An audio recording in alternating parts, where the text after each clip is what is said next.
नमस्कार, मैं हूं प्रशांत चुरहे। खतरनाक कोरोना के खिलाफ ये जंग अब भी जारी है, लेकिन इस जंग में हम सबकी भी जिम्मेदारी है कि हम कोरोना नियमों का पालन जरूर करें। और सबसे ज्यादा जरूरी है ये मास्क लगाकर रखना। ये मास्क हम तब तक ना उतारें जब तक ये तय ना कर लें कि हम लोगों से बिल्कुल अलग हैं, सुरक्षित जगह पर मौजूद हैं, जैसे इस वक्त हम अपने स्टूडियो में मौजूद हैं। न्यूज़ 18 ने इसके लिए एक मुहिम भी शुरू की है, #मास्क पहनो इंडिया। ये मास्क हमारा सबसे बड़ा हथियार कोरोना के खिलाफ इस लड़ाई में। और एक बड़ी खबर भी इस वक्त आ रही है। इस वक्त ये बड़ी खबर उत्तराखंड से जुड़ी, जहां तीरथ सिंह रावत के इस्तीफे के बाद आज दोपहर 3 बजे देहरादून में बीजेपी विधायक दल की बैठक होनी है। न्यूज़ 18 के विक्रांत यादव की खबर है कि इस बैठक में ही बीजेपी विधायक दल का नया नेता चुना जाएगा। देहरादून में होने वाली इस बैठक में शामिल होने के लिए केंद्रीय मंत्री और उत्तराखंड के पर्यवेक्षक नरेंद्र सिंह तोमर भी देहरादून पहुंच चुके हैं। इससे पहले कल देर रात तीरथ सिंह रावत ने राजभवन जाकर उत्तराखंड की राज्यपाल बेबी रानी मौर्य को अपना इस्तीफा सौंप दिया था। 10 मार्च को तीरथ सिंह रावत ने सीएम पद की शपथ ली थी और 4 महीने से भी कम वक्त में उन्हें अपने पद से इस्तीफा देना पड़ा है। तीरथ सिंह रावत के इस्तीफे के पीछे संवैधानिक संकट को वजह बताया गया। अभी 3 बजे विधायक दल की बैठक है। उससे पहले सभी प्रमुख लोगों से मशवरा करेंगे और उसके बाद हाई कमान को बताएंगे और फिर सबसे राय मशवरे के बाद किसी निर्णय पर पहुंचेंगे। 3 बजे विधायक दल की बैठक होगी, घोषणा होगी और उसके बाद अगला कदम होगा। कांग्रेस पार्टी कई गंभीर आरोप लगा रही है। हरीश रावत कह रहे हैं कि सल्ट का चुनाव हम लोग लड़ सकते थे लेकिन नहीं लड़ रहे हैं और नतीजा ये हो रहा है कि इतने जो है अब तक मुख्यमंत्री बदले जा चुके हैं। रावत जी को बोलो पार्टी छोड़ के हमारे यहाँ सलाहकार बन जाए, उस हिसाब से चलेंगे फिर हम। जब मैंने पहले भी कहा था 164(4) और 151(1) पीपल रिप्रेजेंटेटिव एक्ट और संविधान दोनों में जो व्याख्या है उसके आधार पर चुनाव आयोग को चुनाव कराने में दिक्कत नहीं थी। लेकिन चूंकि उन्होंने एक लेटर जारी किया था कि हम कोरोना के कारण अभी 1 वर्ष कोई चुनाव नहीं कराएंगे, खासतौर पर उपचुनाव, ऐसी परिस्थितियों में हमारे सामने एक ही रास्ता बचता था कि मुख्यमंत्री जी इस्तीफा दें और नया कोई नेता चुना जाए। वो रास्ता ही अपनाया गया। इस्तीफे के बाद तीरथ सिंह रावत का बयान भी सामने आया, जिसमें उन्होंने पद छोड़ने की वजह को संवैधानिक मजबूरी बताया। जो एक संवैधानिक संकट था और उस संवैधानिक संकट के कारण उन स्थितियों को देखते हुए, मद्देनजर रखते हुए मैंने अपना इस्तीफा मुख्यमंत्री पद से देना उचित समझा और मैं अपने केंद्रीय नेतृत्व का, माननीय वरिष्ठ नेतृत्व का बहुत आभारी हूं और धन्यवाद करना चाहूँगा कि नेतृत्व ने मुझे समय समय पर विभिन्न दायित्व दिए। तीरथ सिंह रावत ने कल इस्तीफा दे दिया था उत्तराखंड की राज्यपाल को और बताया ये उसके बाद बयान में कि दरअसल 6 महीने में विधानसभा का सदस्य उन्हें बनना पड़ता है, लेकिन संवैधानिक संकट था और ऐसा नहीं होता दिख रहा है, इसलिए उन्होंने अपने पद से इस्तीफा दे दिया है। लेकिन आज देहरादून में बेहद अहम बैठक है और इसमें नेता चुना जाना है। सुनील नौप्रभात हमारे सहयोगी देहरादून से हमसे सीधे जुड़ रहे हैं। सुनील, अब कुछ ही देर बाद ये बैठक भी होने वाली है, नया नेता चुना जाएगा। किस तरह की हलचल इस वक्त देहरादून में और किनके नामों पर सबसे ज्यादा चर्चा?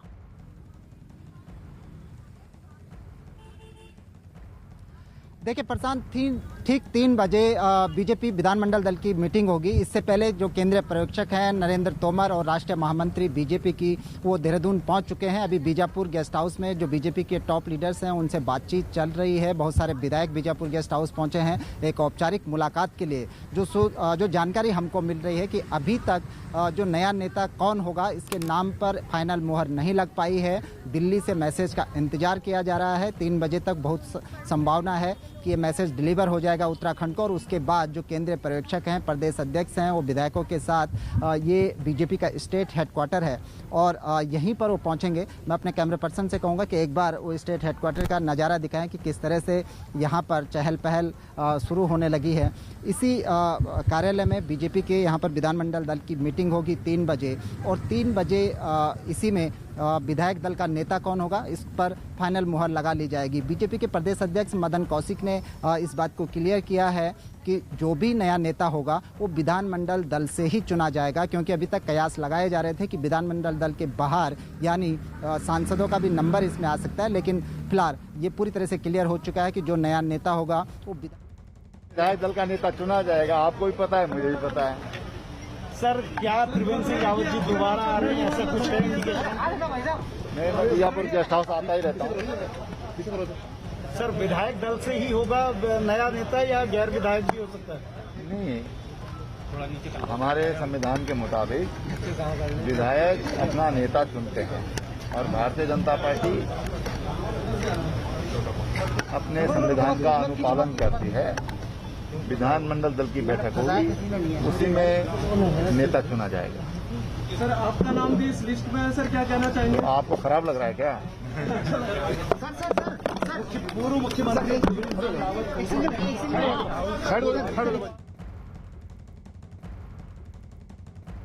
उत्तराखंड के पूर्व मुख्यमंत्री त्रिवेंद्र सिंह रावत ने तीरथ सिंह रावत के इस्तीफे की वजह को एक संवैधानिक संकट बताया और इस बात का दावा किया कि आज शाम तक तो विधायक दल का नया नेता भी चुन लिया जाएगा। सुनील हमारे साथ लगातार बने हुए हैं। सुनील, अब जो चर्चा वहां हो रही है वो किन नामों को लेकर हो रही है? क्योंकि यहां तो त्रिवेंद्र सिंह रावत कहते हैं कि अगर उनका नाम भी चर्चा में है तो इसको किसी से तकलीफ इससे नहीं होनी चाहिए।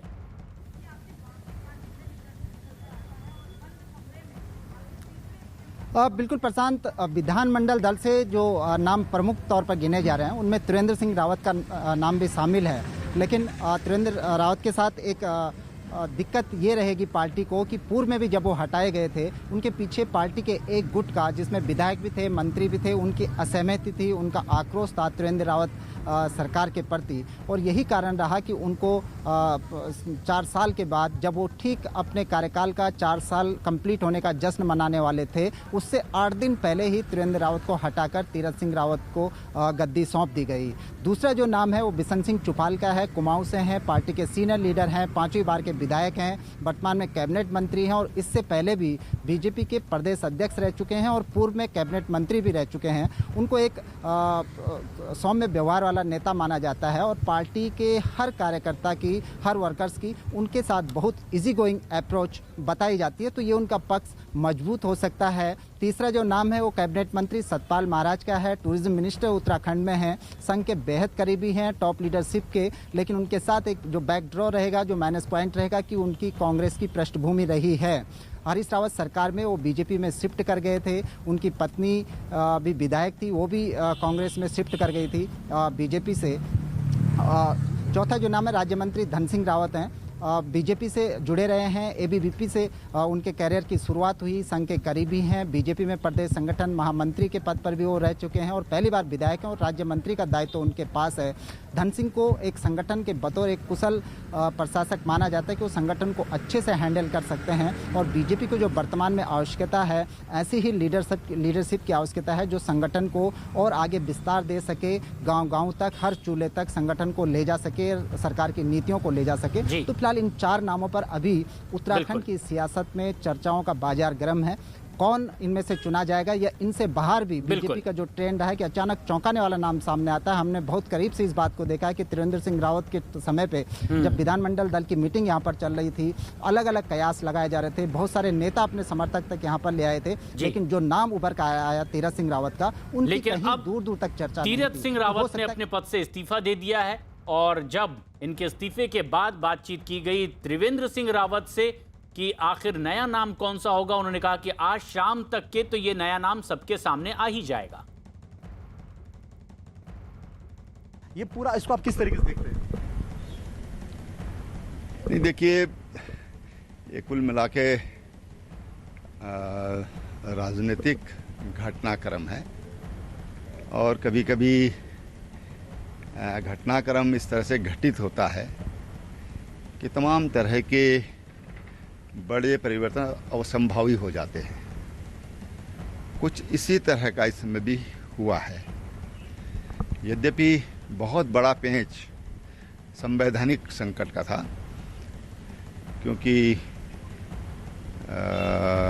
1 साल से कम समय यहाँ पर चुनाव के लिए रह गया था और ऐसे में चुनाव आयोग ने जो निर्णय इस बीच लिए हैं, कोविड काल में लिए हैं और कई चुनाव स्थगित भी किए हैं, तो एक तरह से एक संकट था चुनाव आयोग के सामने और मैं समझता हूं कि उसी क्रम में निर्णय लिया गया। बीजेपी से मैं मान सकता हूं कि आप बीजेपी से डायरेक्ट कोई कमेंट पार्टी पर नहीं कर पाएंगे क्योंकि आप अभी खुद विधायक हैं, लेकिन लगातार मुख्यमंत्री बदलना एक मैसेज खराब नहीं हो रहा सर पार्टी का राज्य पर?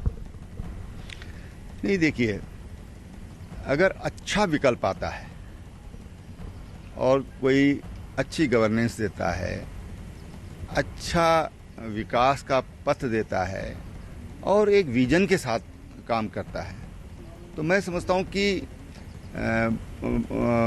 बहुत बड़ी समस्या नहीं। यद्यपि ये मैं मानता हूं कि इसको जनता अच्छा नहीं मानती, बुद्धिजीवी भी अच्छा नहीं मानते, लेकिन फिर भी अगर एक अच्छा विकल्प आता है तो मैं समझता हूं कि ये जो इस तरह की जो दिक्कतें हैं, इस तरह का जो एक मैसेज होता है बार बार बदलाव का, उसको कम किया जा सकता है। इस डोईवाला से विधायक, आज विधायक दल की बैठक होगी तो आप इसमें मौजूद रहेंगे। जो बातें तलाशी जा रही है कि सियासी समीकरण, जातिगत समीकरण, क्षेत्रीय समीकरण, 2 मुख्यमंत्री लगातार पौड़ी गढ़वाल से, आप भी पौड़ी गढ़वाल से ताल्लुक रखते हैं और तीरथ सिंह रावत पौड़ी गढ़वाल से, और मैक्सिमम मुख्यमंत्री गढ़वाल से आए। आपको लगता है कि इस बार कुछ सियासी समीकरण फेरबदल हो सकता है सर? नहीं, देखिए, ऐसा कुछ नहीं। तो विधानमंडल दल को तय करना है कि किसको उनको अपना नेता बनाना है। विधानमंडल दल तय करता है कि उनका नेता कौन होगा और इसलिए विधायकों को ही इसके बारे में निर्णय लेना है। जब शाम को विधायकों की बैठक होगी तो विधायक उसमें निर्णय लेंगे। चर्चाएं ऐसी भी कि हो सकता है त्रिवेंद्र सिंह रावत को दोबारा सत्ता में वापसी करवाई जाए, ये राजनीतिक विश्लेषक भी कह रहे हैं और अंदर खाने इस तरह की चर्चाएं भी। आपका इसको लेकर क्या मानना है? नहीं, देखिए, मैंने बताया ना कि ये तो विधानमंडल दल को निर्णय लेना है, विधायकों को निर्णय लेना है कि किसको अपना नेता वो चुनते हैं।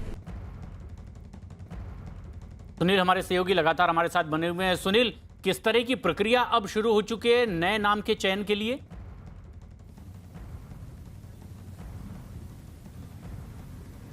देखिए, अभी जो केंद्रीय पर्यवेक्षक हैं वो बीजापुर गेस्ट हाउस में हैं। बीजापुर गेस्ट हाउस के बाद वो करीब 3 बजे से पहले बीजेपी के इसी स्टेट हेडक्वार्टर में पहुंचेंगे और यहाँ पे विधानमंडल दल की मीटिंग होगी। इसके लिए जो विधायक हैं उनके पहुंचने का सिलसिला शुरू हो गया है। कुछ विधायक सीधे बीजापुर गेस्ट हाउस जा रहे हैं, वहाँ पर जो नेता हैं उनसे औपचारिक मुलाकात कर रहे हैं। तो कुछ विधायकों का बीजेपी हेडक्वार्टर में भी आने का सिलसिला शुरू हो चुका है।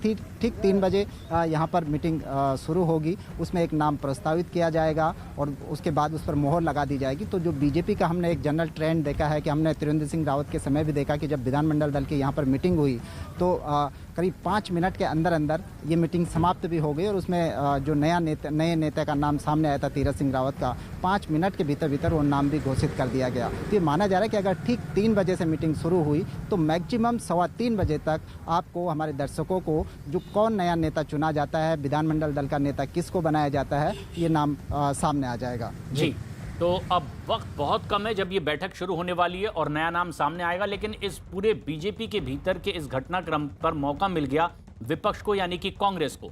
तीरथ सिंह रावत के इस्तीफे के बाद उत्तराखंड कांग्रेस के प्रभारी देवेंद्र यादव ने बीजेपी को घेर लिया। साथ ही साथ उन्होंने ये भी दावा किया कि अगले साल होने वाले विधानसभा चुनाव में कांग्रेस पूरी मजबूती से लड़ेगी।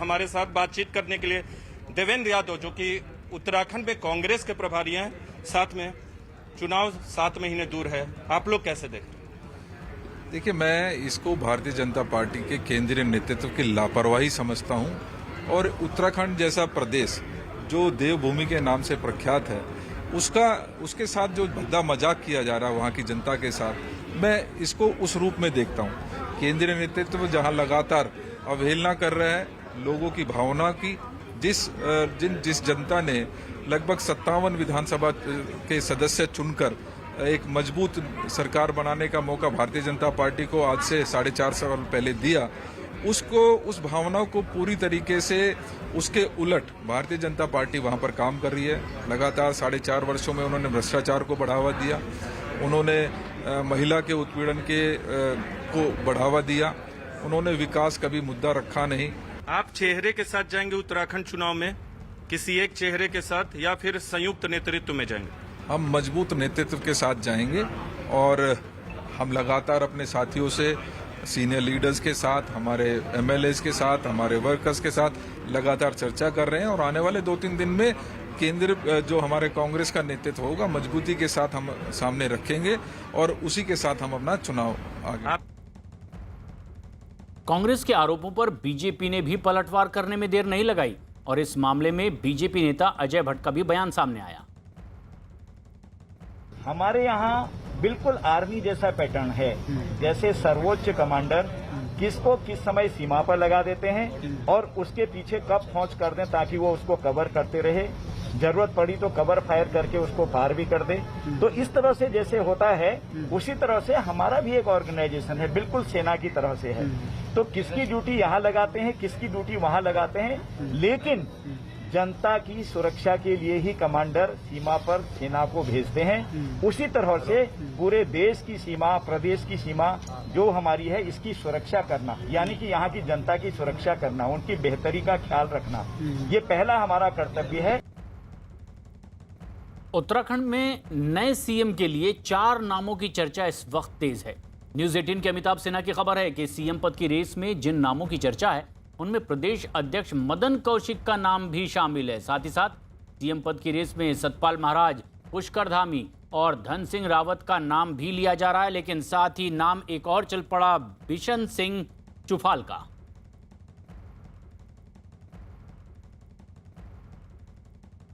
ऐसे में जबकि 3 बजे ये बैठक शुरू होनी है जहां बीजेपी के विधायक दल का नया नेता चुना जाएगा जो कि उत्तराखंड का अगला मुख्यमंत्री होगा। 4 महीने से भी कम वक्त तक के मुख्यमंत्री के पद पर रहने के बाद अपना इस्तीफा देना पड़ा था तीरथ सिंह रावत को। लेकिन सबसे खास बात यह कि उत्तराखंड के इतिहास में अब तक के ये 20 सालों में 11 मुख्यमंत्री ऐसे हैं जो बदले जा चुके हैं और सबसे खास बात यह कि सिर्फ नारायण दत्त तिवारी ऐसे मुख्यमंत्री रहे हैं जिन्होंने 5 साल का कार्यकाल पूरा किया। बिशन सिंह चुफाल हैं, डीडी हाट से विधायक हैं, डिस्ट्रिक्ट पिथौरागढ़ से प्रदेश अध्यक्ष रह चुके हैं और तीरथ रावत गवर्नमेंट में पेयजल मंत्री थे और इस वक्त मुख्यमंत्री पद की रेस के लिए बिशन सिंह चुफाल का नाम भी चर्चाओं में है। सीधे उनसे जानते हैं सर, लगातार आपका नाम चर्चाओं में है कि इस बार अगर पॉलिटिकल समीकरण फिट बैठे बीजेपी के तो आप अगले मुख्यमंत्री हो सकते हैं। 3 बजे विधानमंडल दल की बैठक है हमारे भारतीय जनता पार्टी कार्यालय में। केंद्रीय नेतृत्व हमारे पर्यवेक्षक के रूप में केंद्रीय मंत्री तोमर जी उपस्थित हैं। उनके बीच में विधानमंडल दल की बैठक में तय होगा विधानमंडल दल के नेता का। नहीं तो अब बातें ये भी आ रही है कि इस बार जातिगत समीकरण, क्षेत्रीय समीकरण पे, क्योंकि मदन कौशिक इस वक्त हरिद्वार से विधायक हैं और ब्राह्मण जाति से आते हैं, इसलिए हो सकता है कुमाऊं से और ठाकुर जाति के जो प्रतिनिधित्व है जहां से आप बिलोंग करते हैं उसको एक मौका मिल सकता है। राजनीतिक पार्टियां कोई भी हो, भारतीय जनता पार्टी भी इस चीज़ को देखते हैं कि भाई कोई भी क्षेत्रीय संतुलन और जाति समीकरण से ही पार्टी आगे चलती है। इसलिए जो भी पार्टी निर्णय करेगी वो तो प्रदेश के हित के लिए काम करेगी, प्रदेश के हित को देखते हुए पार्टी तय करेगी। जो हुआ पहले 9 मार्च को त्रिवेंद्र सिंह रावत ने इस्तीफा दिया, कल 2 जुलाई को तीरथ सिंह रावत ने इस्तीफा दे दिया, आप खुद प्रदेश अध्यक्ष रह चुके। आपको नहीं लगता कि बीजेपी के लिए लॉस हो रहा है उत्तराखंड में? भाजपा को कोई लॉस नहीं हो रहा है। भाजपा बिल्कुल 2022 में भारतीय जनता पार्टी की सरकार भारी बहुतों से मिलेगी। चाहे त्रिवेंद्र जी भी तो भारतीय जनता पार्टी के मुख्यमंत्री थे, विचारधारा भारतीय जनता पार्टी के थे, तीरथ जी भी भारतीय जनता पार्टी के ही, अब जो तीसरा बनेगा वो भी भारतीय जनता पार्टी। विचारधारा तो एक ही है, जो काम उन्होंने आगे बढ़ा के उसी काम को आगे बढ़ाना है। कांग्रेस ये कह रही है कि मुख्यमंत्री राज्य का होता है, उसकी जिम्मेदारी पूरे राज्य की होती है। आप सिर्फ बीजेपी ये क्यों मान लेती है कि वो हमारे मुख्यमंत्री थे, हम बदल सकते हैं? वो तो पार्टी का अपना व्यवस्था है ना। पार्टी जब सरकार भारतीय जनता पार्टी की विचारधारा की सरकार है तो पार्टी तय करेगी किसको मुख्य। कांग्रेस को थोड़ी तय करना है, वो तो भारतीय जनता पार्टी तय करेगी। वो भारतीय जनता पार्टी की अपनी व्यवस्था है। तो आपको क्या लगता है सर, विधायकों में से होगा, सांसद होगा? क्योंकि पिछले सांसद आए, वहां जाके बीजेपी संवैधानिक संकट में फंस गई। वो तो 3 बजे पता चलेगा कि क्या सांसदों में हो या विधायकों में। तीरथ सिंह रावत के इस्तीफे के बाद में आज देहरादून में होने वाली बीजेपी के विधायक दल की इस बैठक पर कांग्रेस की भी नजर है। इस बीच कांग्रेस नेता रणदीप सुरजेवाला का भी बयान सामने आया। पहले त्रिवेंद्र रावत साहब, फिर तीरथ सिंह रावत साहब और अब एक और। हम तो मोदी जी को कहेंगे 2-3 और बदल दीजिए अगले 6 महीने में, ताकि पूरे देश में आपका रिकॉर्ड बन जाए। और साथियों, राजनीतिक अस्थिरता पैदा करने के लिए भाजपा मशहूर है। इस बीच एक बड़ी खबर आ रही है दिल्ली से। धर्मांतरण के मामले में गिरफ्तार उमर गौतम के दिल्ली घर पर भी ईडी की छापेमारी हो रही है। ये छापेमारी जामिया नगर इलाके में की गई है, जहां पर उमर गौतम का घर है। न्यूज़ 18 के आनंद तिवारी की खबर के मुताबिक इस्लामिक दावा के दफ्तर पर भी छापेमारी की गई है। आरोप है कि इसी संगठन के बैंक खातों में विदेशों से फंडिंग की जाती थी और इस फंड का इस्तेमाल अवैध धर्मांतरण के लिए किया जाता था। इसके अलावा उमर के दूसरे साथियों के ठिकानों पर भी छापेमारी हो रही है। न्यूज़ 18 के आनंद तिवारी की खबर है कि इस समय दिल्ली और उत्तर प्रदेश के 6 जगहों पर एक साथ ये छापेमारी जारी है। विदेशी फंडिंग का आरोप लगा और इसीलिए उमर के इन ठिकानों पर, उसके घर पर छापेमारी है। साथ ही उस संस्था पर भी छापेमारी चल रही है जिसके बैंक अकाउंट में विदेशों से पैसे आते थे। आनंद तिवारी हमारे सहयोगी फोनलाइन पर मौजूद हैं। आनंद, क्या अब तक की जानकारी में पता चल पाया है विदेशी फंडिंग के बारे में, ये धर्मांतरण से जुड़ी हुई? और जी देखिए, जिस तरह से प्रशांत, सबसे अहम जानकारी ये है कि ईडी की जो रेड है वो खत्म हो गई है। अब जामिया के जितनी भी लोकेशन पर रेड चल रही थी, लेकिन जो सूत्रों से जानकारी मिल रही है कि उत्तर प्रदेश में अभी भी ईडी का सर्च ऑपरेशन जारी है। और जिस तरह से यूपी एटीएस ने उमर गौतम और जहांगीर को जब गिरफ्तार किया था, उसके बाद करीबन 2 करोड़ रुपए की ट्रांजैक्शन के जो सबूत है वो एटीएस को मिले थे और उसके आधार पर जो ईडी है उसने भी पीएमएलए का मुकदमा दर्ज किया था। तमाम जो डिजिटल एविडेंस है वो खंगाले गए हैं जहांगीर उमर गौतम के घर से और जो दावा सेंटर है वहां से। इसके अलावा लखनऊ में भी ये रेड चल रही थी और सुबह करीबन 10:30 बजे के आसपास बताया जा रहा है ईडी के अधिकारी पहुंचे थे और करीबन 2 से ढाई घंटे ये लगातार सर्च ऑपरेशन चला है, जिसके बाद ईडी के अधिकारी वापस ईडी कार्यालय लौट गए हैं और कई दस्तावेज जो हैं वो भी वहां से बरामद किए गए हैं। कुछ लोगों के जो बयान है वो भी दर्ज किए गए हैं।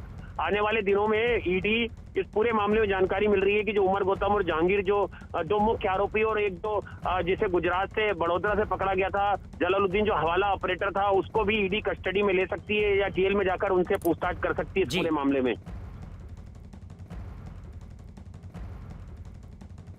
दिल्ली में ईडी ने अवैध धर्मांतरण के मामले में आरोपी उमर गौतम के घर और इस्लामिक दावा के दफ्तर पर छापेमारी की है। इस छापेमारी के दौरान आम आदमी पार्टी के विधायक अमानतुल्लाह खान भी मौजूद दिखाई दिए। जिस समय ईडी की टीम अपनी कार्रवाई कर रही थी, उस दौरान कुछ लोगों के साथ अमानतुल्लाह खान उमर गौतम के घर के बाहर खड़े दिखाई दिए। और यह तस्वीर ऐसे में जबकि अवैध धर्मांतरण के मामले में गिरफ्तारी हुई है और दिल्ली में खासतौर पर उस इलाके में छापेमारी हुई है जहां ये इस्लामिक दावा का दफ्तर है। बताया जा रहा है कि इसी संस्था के उस बैंक खाते में विदेशों से पैसे आते थे जिसका इस्तेमाल अवैध धर्मांतरण में किया जाता था। लेकिन यहां दिखे हैं आम आदमी पार्टी के विधायक अमानतुल्लाह खान। जब ईडी की छापेमारी चल रही थी, बाहर आम आदमी पार्टी के विधायक भी दिखाई दिए कुछ लोगों के साथ। अवैध धर्मांतरण के मामले में हवाला के जरिए फंडिंग का मामला भी अब सामने आया है। न्यूज़ 18 के जनक दवे की खबर के मुताबिक सलाउद्दीन से अब तक जो पूछताछ हुई है उसमें हवाला के जरिए 13 लाख रुपए की और फंडिंग का मामला सामने आया। यानी कि अब तक के 42 लाख रुपए सलाउद्दीन उमर गौतम को हवाला के जरिए भेज चुका है।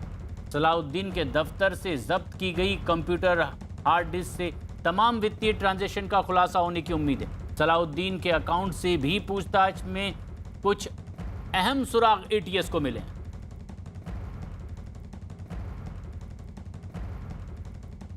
अवैध धर्मांतरण के मामले में गिरफ्तार सलाउद्दीन शेख से एटीएस को अभी और कई राज उगलवाने और इसीलिए एटीएस ने कोर्ट से सलाउद्दीन के रिमांड की मांग की है। एटीएस की इस याचिका पर आज लखनऊ कोर्ट में सुनवाई भी होने वाली। कल सलाउद्दीन को कोर्ट में पेश किया गया और इसके बाद कोर्ट ने उसे न्यायिक हिरासत में भेज दिया। गुजरात से गिरफ्तार सलाउद्दीन को कल लखनऊ लाया गया था और अब तक की जांच में अवैध धर्मांतरण के मामले में सलाउद्दीन और उमर गौतम के बीच फंडिंग का सीधा कनेक्शन सामने आया है।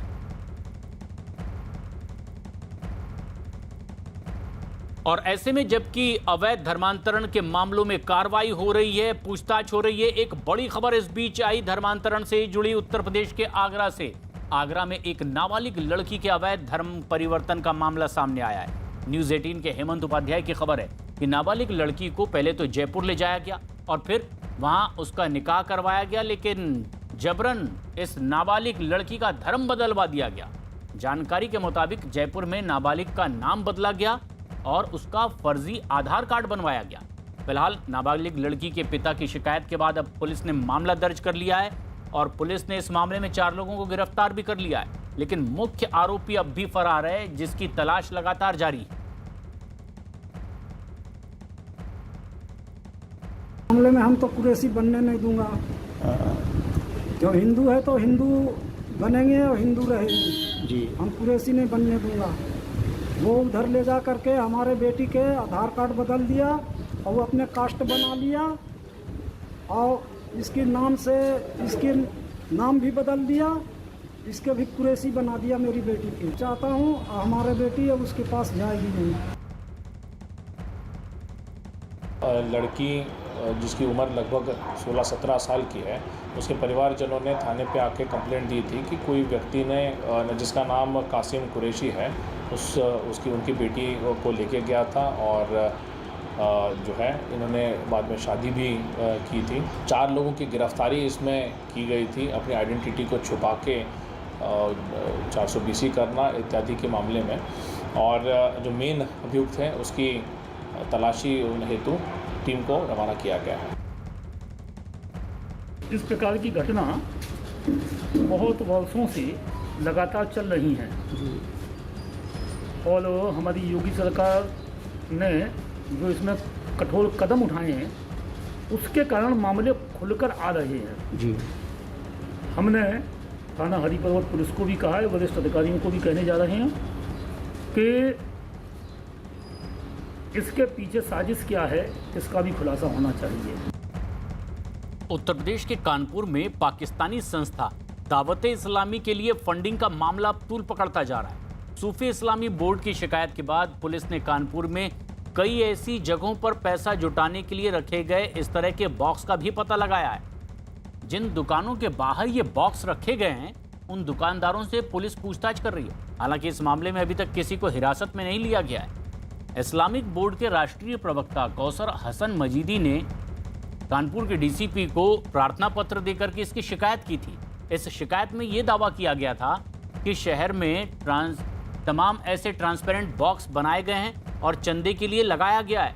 इन बॉक्स में इकट्ठा होने वाला चंदा दावत-ए-इस्लामी को भेजा जा रहा है और उसी चंदे की रकम का एक हिस्सा धर्मांतरण के काम में खर्च किया जा रहा है। बोर्ड के एक पदाधिकारी द्वारा एक प्रार्थना पत्र दिया गया था जिसमें इस तरह की जानकारी सामने आई थी। इस प्रार्थना पत्र में जो बातें बताई गई हैं और उसके अलावा जो पुलिस जांच कर रही है, इस जांच की जानकारी में जो तथ्य सामने आए उसके आधार पर आगे कार्रवाई की जाएगी। अवैध धर्मांतरण के मामले में आरोपी उमर गौतम का अब उत्तर प्रदेश के फतेहपुर से भी कनेक्शन सामने आया है।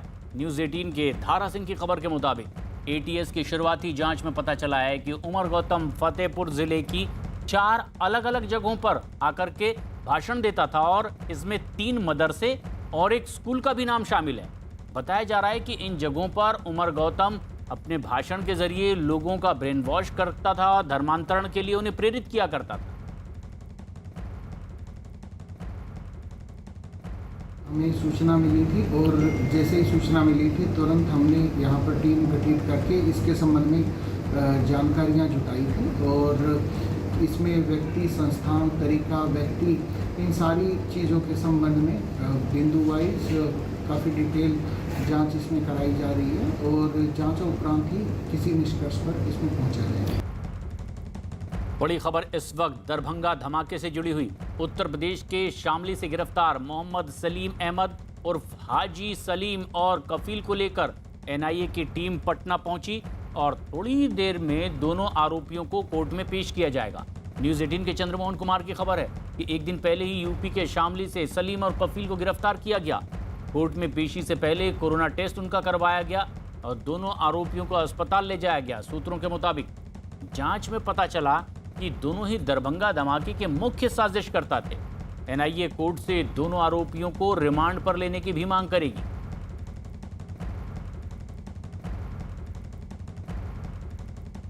दरभंगा पार्सल ब्लास्ट मामले में उत्तर प्रदेश के शामली से गिरफ्तार सलीम और कफील को लेकर एनआईए की टीम अभी पटना पहुंची है और आप तस्वीरों में साफ तौर पर देख सकते हैं पटना एयरपोर्ट से निकलते हुए साफ तौर पर एनआईए यह मान रही है कि यही दोनों मास्टरमाइंड है जिन्होंने दरभंगा पार्सल ब्लास्ट की साजिश रची थी और अभी इनको पटना एयरपोर्ट से एनआईए कोर्ट ले जाया जाएगा। तस्वीरों में भी आप साफ तौर पर देख सकते हैं एटीएस की टीम साथ में मौजूद है। सीआईएसएफ के जवान अभी इनको बाहर निकाल रहे हैं दोनों को और यही दोनों वो शख्स हैं जिन्होंने दरभंगा पार्सल ब्लास्ट की साजिश रची थी। और साथ ही एनआईए जांच में यह पता चला है कि सलीम के पास पाकिस्तान से 1,60,000 रुपये हवाला के जरिए पहुंचा था और उसी पैसे के जरिए इस ब्लास्ट के लिए सामान खरीदे गए थे और उसके बाद यहाँ पर जो पार्सल भेजा गया था उसमें विस्फोटक रखा गया था। तो अभी इन दोनों को यहाँ से ले जाया जा रहा है एनआईए कोर्ट और फिर वहाँ पर पेशी के बाद जो एनआईए की टीम है, जो एनआईए के वकील हैं, रिमांड मांगेंगे और रिमांड मिलने के बाद फिर इनसे आगे पूछताछ की जाएगी। तो अभी इनको पटना एयरपोर्ट से जो एनआईए और एटीएस की टीम है वो लेकर कोर्ट की ओर जा रही है और फिर पेशी के बाद रिमांड जब मिलता है तो आगे पूछताछ की जाएगी। तो जो ये दोनों शख्स उत्तर प्रदेश के शामली से गिरफ्तार हुए हैं ये इन्हीं को एनआईए मास्टरमाइंड मान रही है और सलीम जो कई बार पाकिस्तान जा चुका है इसी के जरिए ये पूरी साजिश रची गई थी। कैमरामैन अश्वनी के साथ चंद्रमोहन कुमार, पटना, न्यूज़ 18 इंडिया। एक और अहम खबर आ रही है इसी दरभंगा मामले से जुड़ी हुई। न्यूज़ 18 के जनक दवी की खबर है कि दरभंगा पार्सल धमाका मामले में गिरफ्तार नासिर से जो पूछताछ हुई है कई जानकारियां उसमें अब तक सामने आई है। सूत्रों के मुताबिक नासिर ने बताया कि इकबाल खाना ने उसे ऑनलाइन बम बनाने की ट्रेनिंग दी और उसका मकसद टाइम बम बनाना था, जिसके लिए डेटोनेटर के फटने से पहले सर्किट को फ्लेम मिलना बहुत ज़रूरी है और ऐसा हो इसके लिए नाइट्रिक एसिड और सल्फ्यूरिक एसिड को मिलाना पड़ता है। दोनों कैसे मिलें और कितनी देर में मिलें, इसके लिए नासिर ने एक रास्ता निकाला। उसे दोनों के बीच एक कागज़ रखने को कहा गया था। माना जा रहा है कि ऐसा करने पर कागज़ एसिड की वजह से कुछ देर में जल जाता और दोनों एसिड मिल जाते। ऐसा होते ही धमाका होता।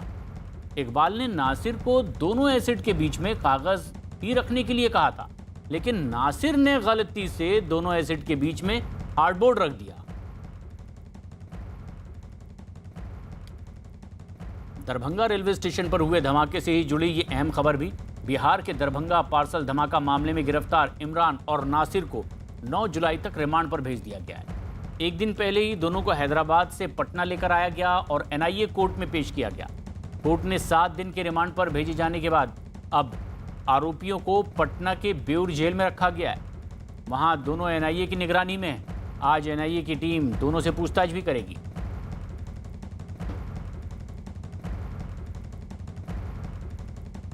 आज कोर्ट में जहां इन्हें पेश किया जाना है यहां रिमांड भी मांगी जाएगी और आगे की पूछताछ भी की जाएगी। 7 दिन के रिमांड पर इन्हें भेजा गया है।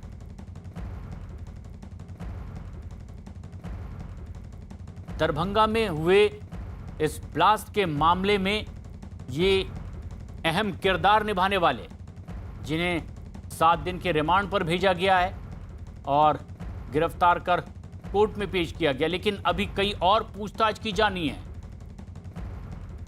कि कौन और लोग इनकी हेल्प में जुटे हुए थे। इन्हें 7 दिन के रिमांड पर भेजा गया है। दरभंगा में हुए इस धमाके के बाद पुलिस भी अब पूरी तरह से चौकस हो गई है। पुलिस ने दरभंगा शहर में चेकिंग अभियान चलाया है और इस अभियान में दरभंगा पुलिस के खास दस्ते भी शहर में देखे गए और आने जाने वाली गाड़ियों को रोका गया, उन्हें चेक किया गया है। इतना ही नहीं, बाइक सवार लोगों को भी रोक करके उनसे पूछताछ की गई है, आने जाने की वजह पूछी गई है। पुलिस ने दावा किया है कि दरभंगा स्टेशन पर हुए धमाके के बाद अब किसी भी तरह की चूक ना हो, इसीलिए इस तरह का अभियान चलाया जा रहा है।